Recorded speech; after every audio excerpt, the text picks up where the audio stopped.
Hello, Bill Carmody. How you doing? Oh, I'm so good, Shanti. Thank you for having me. Oh, so good to have you here. I first came across Bill in the wonderful world of positive intelligence, which we will for sure be talking about. I do want to upfront address my voice. I sound a lot worse than I feel. I actually feel great. I'm doing the reverse Peter Brady with where his voice cracked high, mine's cracking low. And for those of you that don't know what I'm talking about, I love you anyway.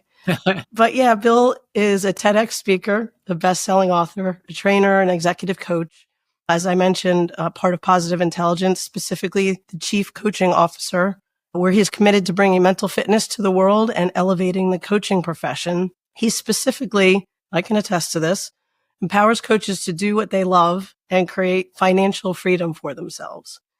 And as a part of that commitment, he has built the business development track for Positive Intelligence. That's where I first encountered Bill in depth. And all I can say is the way I describe that to people is he's the real deal. Pay attention.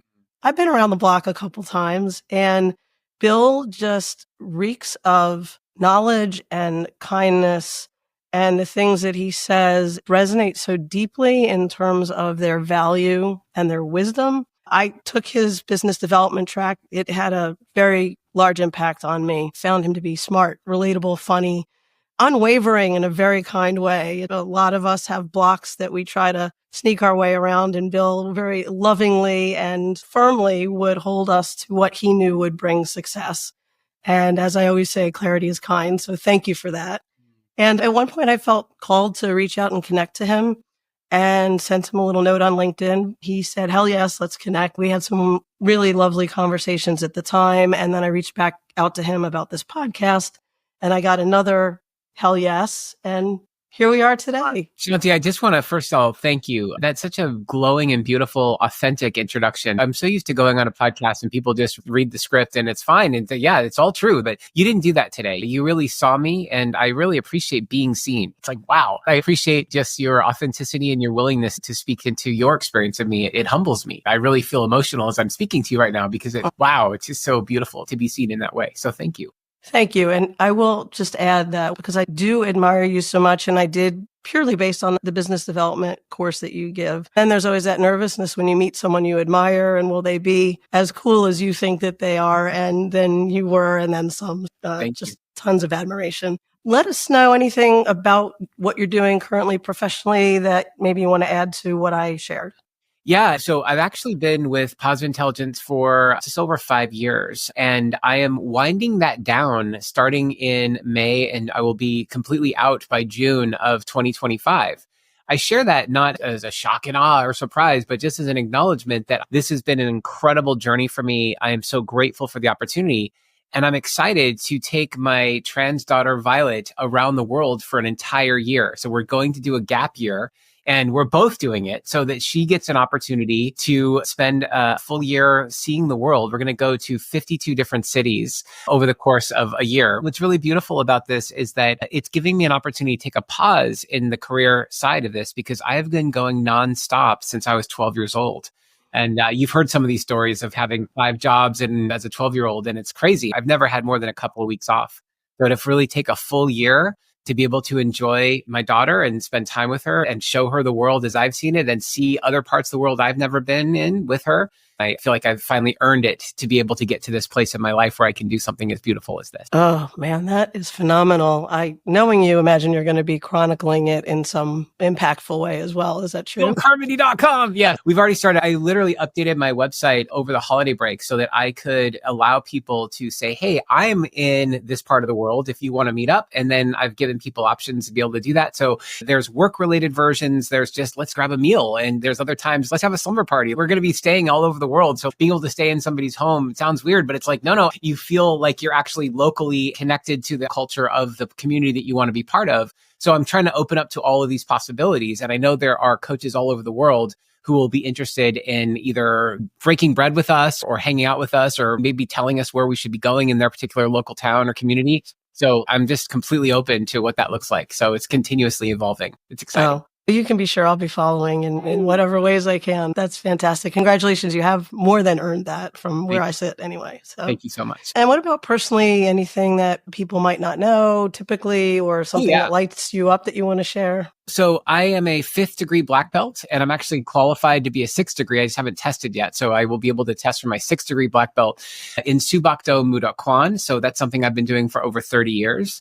Also, a lot of people don't know that I did a full Ironman, 140.6 mile Ironman. That's a 2.2 mile swim, 112 mile bike, and then a full marathon, all within about 12 hours, which is pretty amazing. I say that because I've had a real difficulty with my body image. As a kid, I was put into school 1 year early, which doesn't sound like a lot, but developmentally, I was always the scrawny kid. I was the weak kid. I got bullied. I got beat up, which is probably why I went into martial arts. But then the other side of that was in college, I went from one extreme to the other, and I started drinking alcohol like obsessively, and I gained so much weight. So a few years ago, 2017, I weighed 265 pounds, and it's been this hard journey to be able to lose all that weight. And so I'm back to 180 this morning. So I feel like I'm at the peak of health. I share that because as much as I want to talk about career and business, I really do believe in the whole life. Who cares how much money I make or how successful I am if I'm dead and I don't get to be able to participate in any of it? So I don't want to have a heart attack and die. So I'm trying to balance the career aspirations and all the impact that I want to have in the world with living my best life. Yeah. That's beautiful. And note to self, don't mess with Bill with all of those. It's great. Congratulations on that. That's really impressive. Yeah, we don't get to see that side of you when you're training us on how to make money as coaches. That's right. Exactly. But I'll tell you, it's all the same, right? The discipline that I do in martial arts is the same discipline we need to build a 7-figure coaching practice. Discipline gives us what we want. I tell people, nobody likes going to the gym, but everybody loves leaving the gym. It's like I go to the gym so I can leave it, right? It's like you feel good about myself after I've gone to the gym, right? Getting there is the hard part. But if you do it consistently enough, then even that's not so hard. Any discipline we create in our lives, taken out over time, has a massive impact. And it's the small things we do every day that matter more than we realize. Yeah, which we'll talk about more. I would definitely want to have you explain positive intelligence and mental fitness to people. And that's definitely daily small steps. So if you wouldn't mind, if you could share your pronouns, please. Yeah, he, him, his. And one of the things that's interesting about that is I'm a 17-year youth group leader. And I had the privilege of learning about pronouns way before everybody started putting them on their LinkedIn profiles and talking about them. And I say that as a cisgender, heterosexual, white male of privilege. I came into one of my first youth group meetings, and one of my kids, who's a high school kid, and this was probably, at least 12 to 15 years ago, said, "Can we put pronouns on our name badges?" And I said, "Yes. Will you forgive me? Because I don't know why. Would you be willing to tell me? Is that okay? And I don't mean to put you on the spot, but I'd love to know if it's a fair request. I just don't understand it." And that became a masterclass in understanding comfort. And it was impromptu. It was beautiful. But that child said, "Hey, some of us are transgender, and it would be really nice if we didn't have to be the ones that are helping the rest of the group understand." From my perspective, by putting our own pronouns in, then people can say how they want to be referred to. And it was like a light bulb moment for me. It's so simple, so easy to do. Yeah. And I'm so glad that you're asking, because it just shows you how committed you are. And I appreciate you. Thank you for that. In the second episode, Kelly Campbell was on, and they talked about pronouns in a way that I had never heard them describe before. I was generally aware of pronouns and how they worked, but to hear them describe it was a whole new experience. And then I was listening to the podcast with my father, who's, in his 80s. He's a very young in his 80s guy. And he asked me to pause 3 different times so he could better understand what they were saying, because they're deep concepts, gender fluidity. And at the end, my dad, and I'll probably tear up, said, "So does that mean that I should be putting my pronouns on my business cards the next time I get them printed?" And I said, "Oh, all right, my work here is done." It's so beautiful. Amazing. So pivot now into some of the stories that you want to share. You mentioned that you have a trans kid. I've seen you write about her and your allyship so beautifully on social media. Where do you want to start the story? Wherever you'd like to go. Thank you. It's funny. I would tell you just the beginning part of this process was I was very surprised when my daughter shared that she was transitioning. And I think part of this was, for me, that there was no signs growing up as a kid. Born male, my older son, the two of them would play together. The way that they were playing in roughhousing and being was exactly how I grew up with my brother. And so there was no indication in my mind that my daughter Violet was transgender. And one day I was playing pool with her and also with my father, her grandfather. And he made a side comment about using the bridge. And the bridge was this tool that you use when you play pool and you can't reach the ball. And Violet, without thinking, just grabbed it, put it on the table and used it. And my father said something along the lines of, when I was your age, people would make fun of me for using the bridge. They would call me a girl. And then she turned and she said, that's how I want to be referred to. And it was just like, whoa. And it was like that moment. And up until that point, there was nothing that had indicated that there was anything else other than the he, him pronouns that she had previously been using. And oh my God. And then in that moment, I held my breath because my father comes from a very different age, watches a lot of racist movies. There's a lot of things. And I'm like, oh God, how's this going to go? But to his credit, he's like, that's beautiful. And he used that moment and this opportunity to just acknowledge her and say, that's so beautiful. I feel like I get to see this birthing process. So it was really beautiful. And I was just like, oh my God.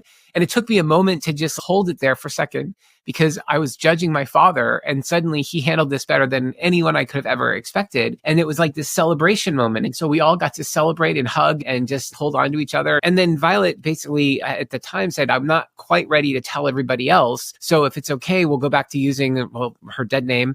And we'll do that for a couple more years until I'm ready. And so I said, okay, fine. Then as a father, it's like navigating all of this and understanding what to do. I had been lucky enough to do a lot of ally and training work prior to this, both because of my running the youth group for 17 years. So I had all this experience working with transgender youth. And that was beautiful to be able to understand and the nuances like pronouns. I was just telling you, I got to understand some of these things way ahead of the rest of the world, which I felt very privileged to do. But I also got an opportunity to go to a series of trainings like a Better Man training and understanding how to be an ally, reading all kinds of books on these things. But I share this with you only because I was really proud of my father. I was able to step into a whole different way of being. And it was like a quick shift for me. Okay, this is what my daughter needs. This is what I get to be. This is how I get to be a father. My wife, not so much. She went through what I would consider a normal process when it's like, whoa, what's happening right now? Mm-hmm. And she had to mourn the loss of her son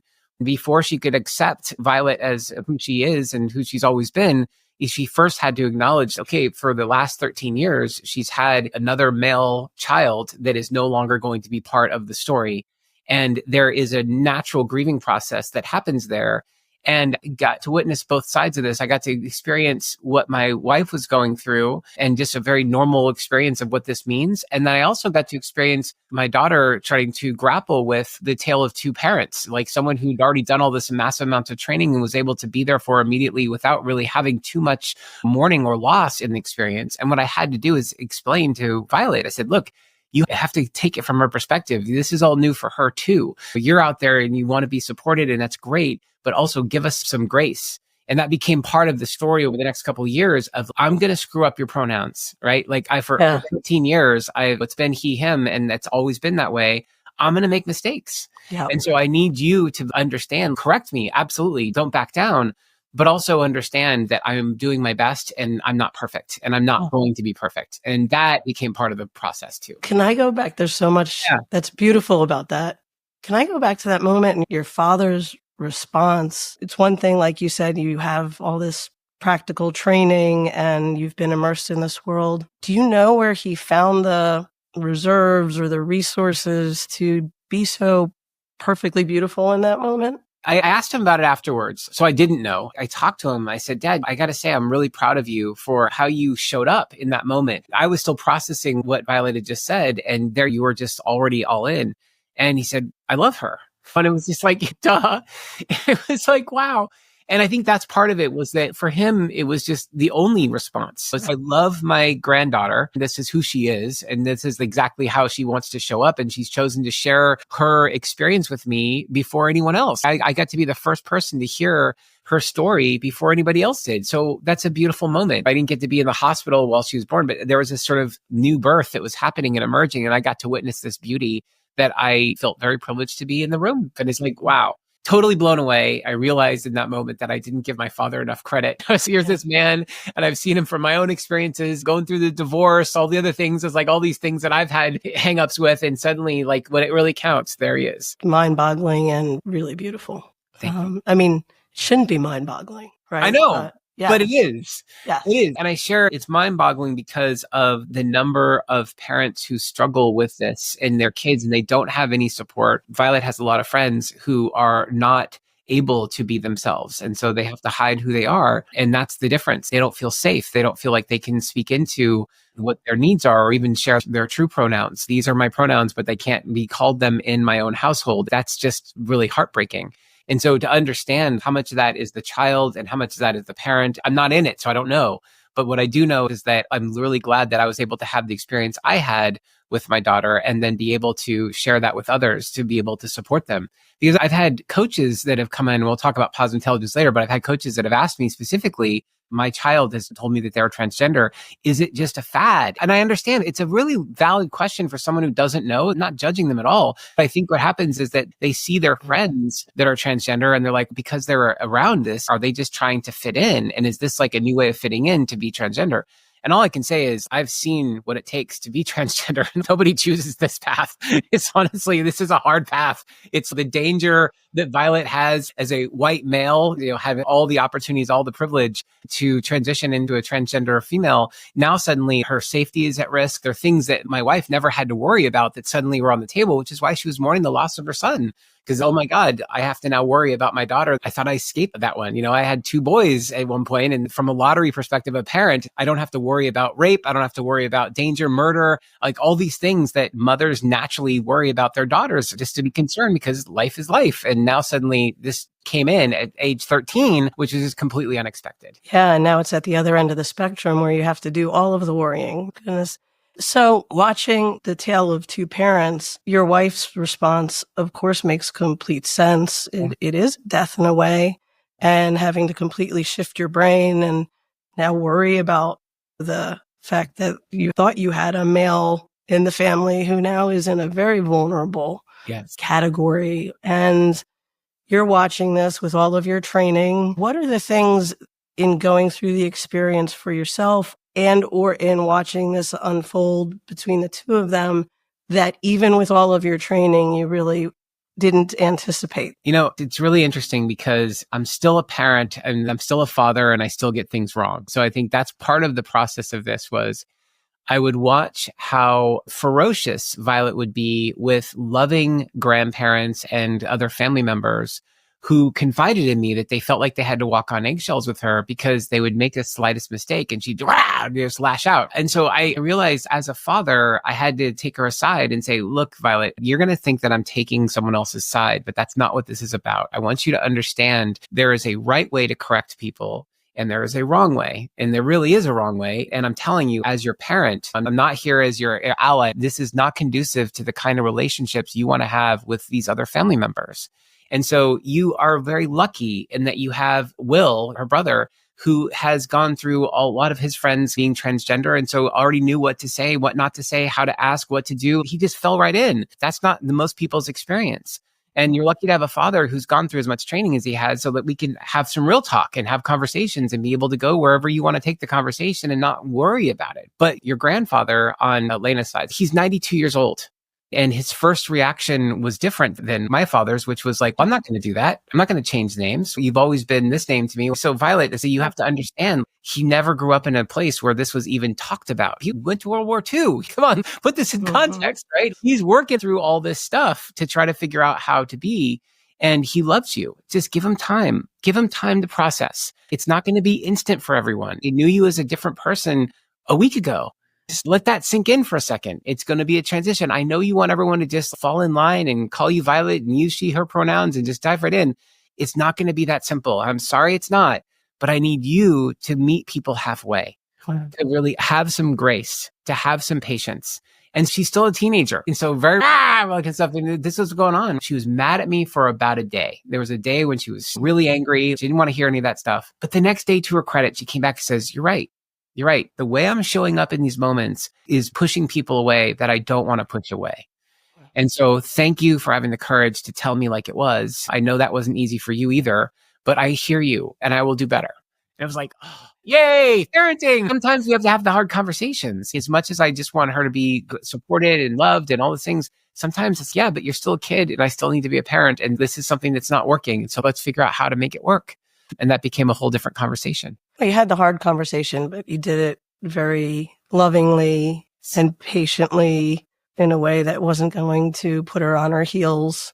And yeah, teenager hearing something they don't want to hear, but a 24-hour turnaround speaks a lot to both of you. Yeah. Yes. Amazing. I'm very lucky. She's amazing. That's the other thing too, is I got very lucky with someone who is emotionally astute. She can feel other people's emotions. She can understand and read how people are. And that's also to her credit. So she can actually watch and witness. And then once she heard what I said, she could see it for herself. She was much more attuned to this. Yeah. And it became an opportunity to say, okay, I can also improve. So it seems like almost a natural point to talk about positive intelligence. I was fortunate enough to take the training, and it's become an integral part of the coaching that I do with my clients. I was wondering if you'd be open to giving people just a top line overview of what positive intelligence is about. And then specifically when we all are inevitably navigating big changes in our lives, how positive intelligence might guide people to navigate those moments, both for the other person or persons involved, as well as for themselves. My first company was a $25 million marketing agency out of San Francisco. And as we started growing, we went through some growing pains. That's how I met Shirzad, the founder of Positive Intelligence. There was a moment in time, and I'm embarrassed to admit this, but I said, how much would an assassination cost? Because if I could just kill my business partner, it would make life so much easier. So that's where my brain was. Now, I wasn't serious about murdering my business partner, but it did cross my mind. This would be a lot cheaper if it's just a quick hit. But I was so angry at my business partner. We kept fighting and we were just at each other's throats. So my business partner grabbed Shirzad because they were in the YPO forum together. And this guy, Shirzad, I'm like, who's Shirzad? And like, how's he going to solve all this problem? Whatever. But I get into this meeting with them. And in one day, I went from that assassination thought, like I want to literally kill my business partner, to hugging him and being like in an emotional state of saying, I love you. And I meant it, at the time that I said I loved my business partner, because I saw what he was trying to do. And I realized that we both had a different approach to doing it, but that was okay. And that's what made us unique and special. So it allowed us to last another 5 years that we would not have had we not been able to see each other in that way. So the reason we have such advocacy amongst the coaching industry for mental fitness training is because it works. I think what's interesting is that prior to doing any of this mental fitness work for myself, I was decent at meditation. I would sit down and meditate, and I was good at that. So I knew how to calm my mind, but I didn't know how to do it in the wild. And that's the difference, right? When you have your own house and your candles are lit and you're like, they can definitely get into a place of relaxation or maybe draw a bubble bath, but that's that feeling. But what happens when someone's yelling at you? What happens when someone's angry? What happens when you get into a car accident? I mean, I'll just give you a quick side note to tell you how much this has changed my life. I was at fault. I hit another person in a car recently. It was only 5 miles an hour, but it still crumpled my car. Cars, they disintegrate these days. But so the guy was super upset. He was like, and as he writes to me, I screwed up, right? He's yelling at me. He was ready to fist fight me.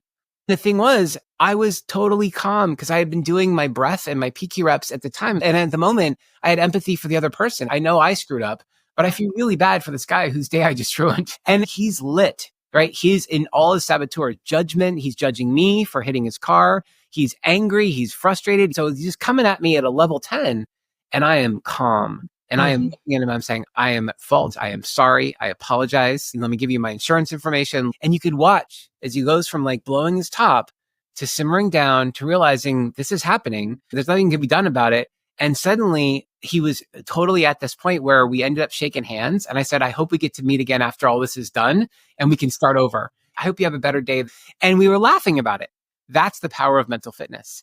At work, it's the same thing. We're sitting at a conference room table and someone who is talking out of their backside is saying all kinds of things that are inaccurate and wrong. In the past, I would just literally hold it in my body and say, okay, I'm going to have to figure out what emails do I send afterwards or how do I clean this up? But I would not have the courage to challenge, especially the CEO, right? But here it is. Mental fitness training allows me to be so clear-headed in that moment and to say, you know what? I'm going to do this the right way. I'm not going to yell. I'm not going to scream. I'm not going to fight. But what I'm going to do is I'm going to challenge and I'm going to speak for what is right. Say, hey, I know what you're saying, but have you thought about this? Or how are we going to handle that? And in those moments, it's from a place of curiosity. It completely changes the entire trajectory of the meeting.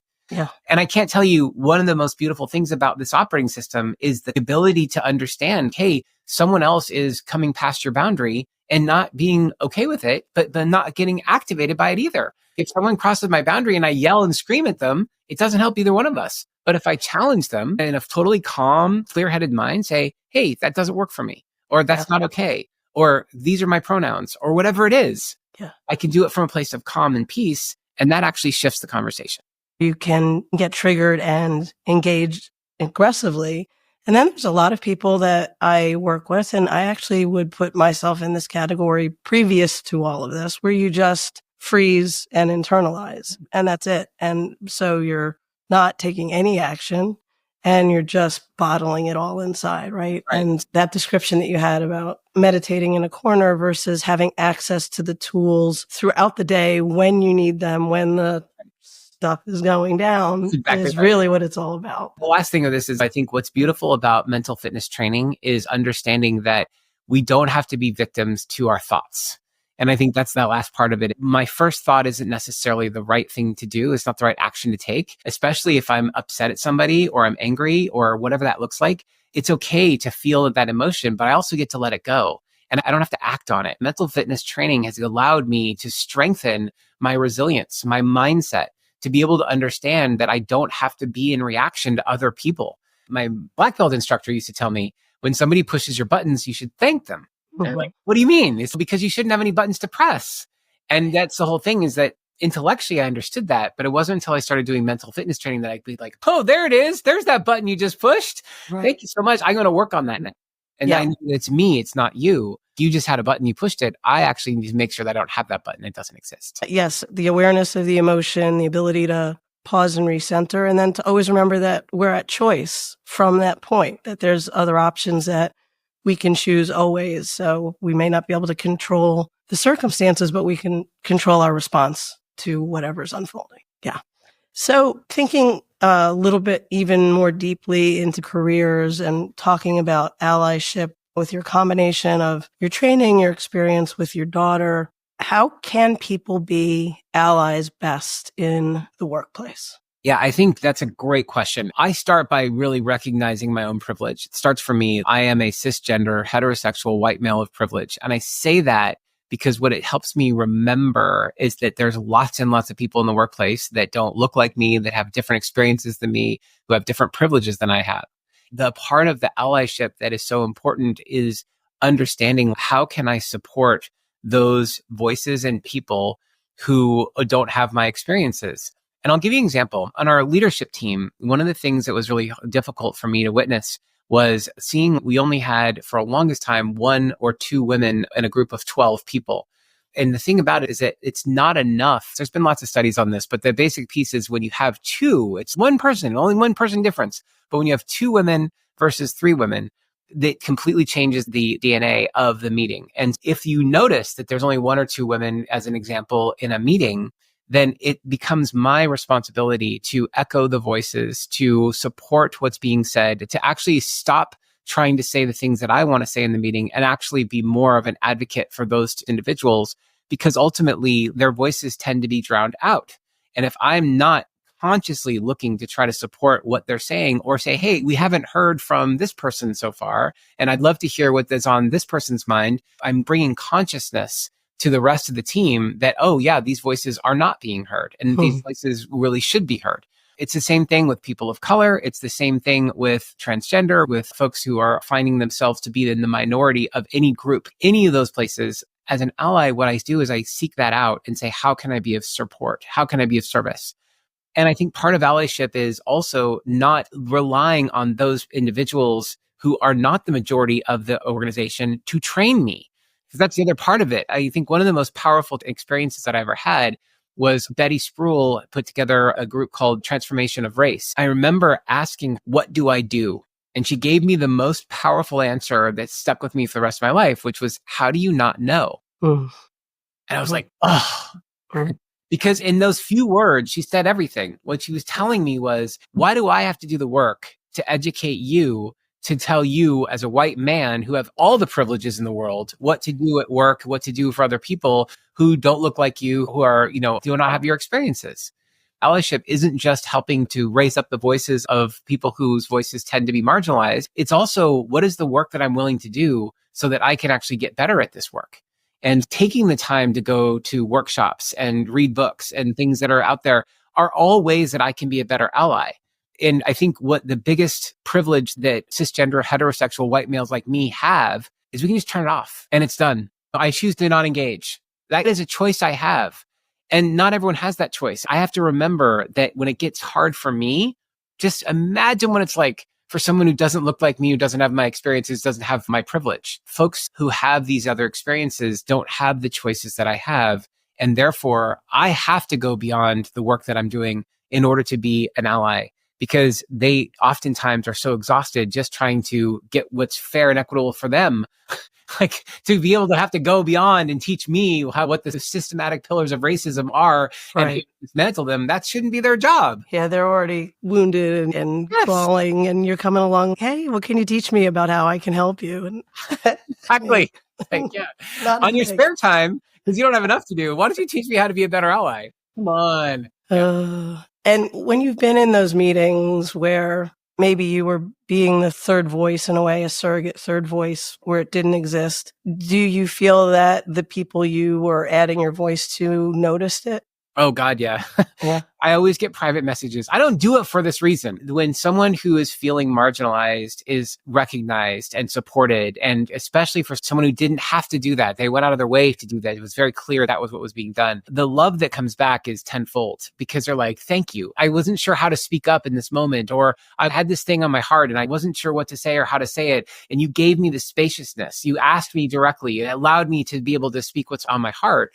And that just continues to grow. It tightens the bond that I have with those individuals. They also, if they feel like they're not being able to get their voices heard, they'll direct message me on a Zoom call and say, can you help me with whatever? And yes, I've told them that. I said, anytime I can basically help you and support you in any way, just ask. And now they are, because I've done it enough times proactively that now I can say, hey, if I were thinking about this particular problem in this way, this is something that would be on my mind. I wonder if anyone else feels that way.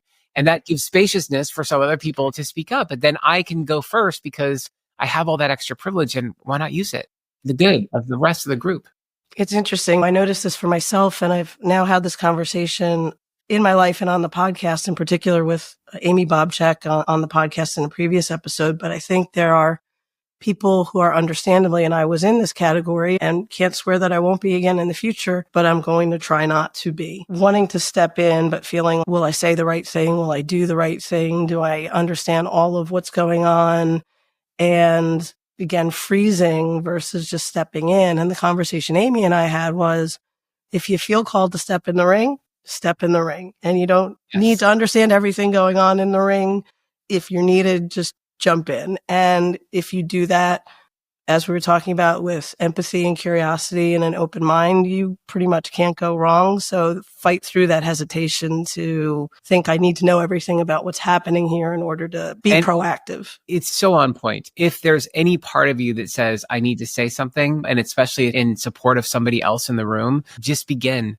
What's great is that life flows through us. And what's so powerful about this is that those are what I refer to as my God moments. Those are the spiritual places. It's like when I speak with a shaky voice or with tears in my eyes are usually the most profound moments. And just the ability to start and say, what's really on my heart right now in this moment is. And I can say just that. I can say, this is a very tender moment for me, because I don't know that I'm going to say the right thing, but I know that something needs to be said. So I hope you'll give me the grace to be able to start. And that's all I need to do. Become really good at saying, I know that I'm not going to say this exactly the way it needs to be said right now, but I need to acknowledge the elephant in the room, or I need to bring something out from under the table. And it's okay. You may not like the way I say it or how I say it. That's fine. But I ask you to get underneath that bone picking of my words and get to the intention of what's not being spoken right now, because what's not being spoken is really powerful. And it's deafening how quiet it is around this topic. Deafening how quiet it is. That's great. That's beautifully said. I got chills the entire time you were saying that. Thank you. I'm going to shift us to a segment of the podcast that I call, it's my podcast, so there will be music. Yay! Yay. And I think, like storytelling, music really gets to the core of who we are. And so the question that I ask everyone is, if there were one song you could put in a time capsule and preserve at all costs for future generations, what would it be and why? God, you asked me this question and I said the perfect answer at the time and it just went blank. Do you remember Do you want what me I to said? cue you? I can Yeah, cue you. please cue me because I put a lot of thought into that question. And this moment, it's wait, come back. I know I have a good answer for this one. Already enough, fearless soul. Yes, Yes. already enough. Okay, so this song, it's on YouTube. You Are Already Enough. It was a song that made me cry, and it continues to make me cry. Every time I watch it on YouTube, I bawl. And the reason that I want to put it in a time capsule is because I believe that if every human being knew that they were enough, we would have no problems. If we all knew that truth, if that was the thing that we could hold on to, that I'm enough, and that's all I need to know, then I would show up fully. And I wouldn't worry about what other people think. And I wouldn't worry about judgment. And I wouldn't worry about anything else anyone has to say about me. It doesn't matter because I already know the truth and I'm enough. And this song profoundly connects with all races, colors, creeds, belief systems, faith traditions, all of it. It's all there. So you get to see all of it in this one little video. But basically, it's if we just stop focusing on our differences and acknowledge the enoughness in each one of us, there would be no war. There would be no scarcity. There would be nothing. It would just be, I know that I'm enough and I have enough. Everything I need is already inside of me. So if I know that everything I need is already inside of me, then I just get to show up and be. And that by itself is all I'm being asked to do. It's a beautiful song. I watched the YouTube video. I read the lyrics. I agree. I think if you can just show up, it's almost too simple. You're just free to be yourself. And really, that's the coaching I do, is tell people thrive by being fully themselves. And not only does it open everything up for you, but now it opens you up to seeing the beauty in other people. All of the walls, all of the divisions, internally, externally, just evaporate. I'm here to shine light so other people can do the same. And if I'm shining my light as bright as I can, I'm encouraging other people to shine their light. That's what enoughness feels like.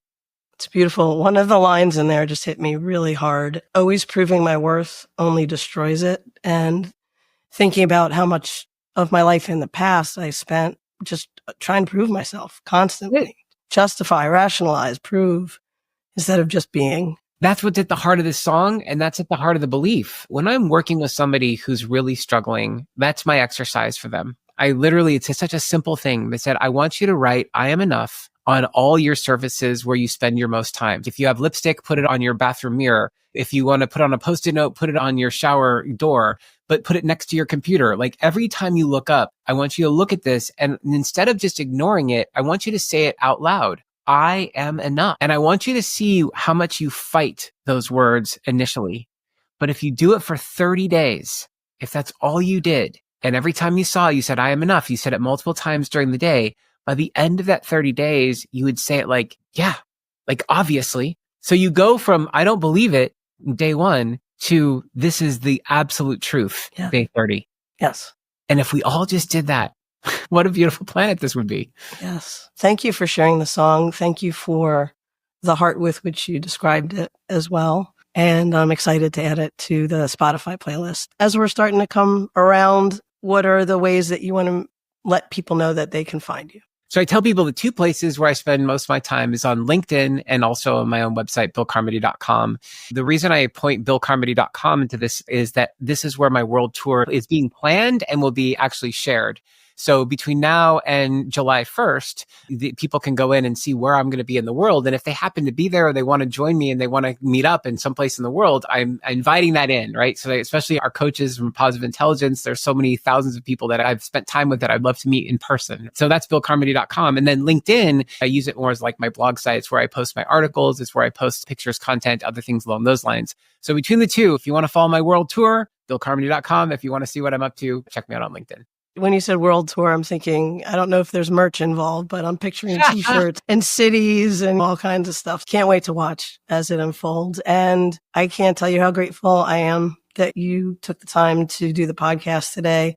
This is my second Bill Carmody, hell yes. And each one is beautifully impactful and meant so much to me. And Thank you for everything that you've shared today and also what you've given to me previously just as a coach and a human. I really do appreciate you very much. It's very courageous what you're doing, these campfire talks. You're bringing voices out into the open and having people be able to speak their truth. I honor and admire what you're up to, which is why I'm here. I believe in what you're up to, and I thank you for putting this out into the world. It means a lot. Thank you.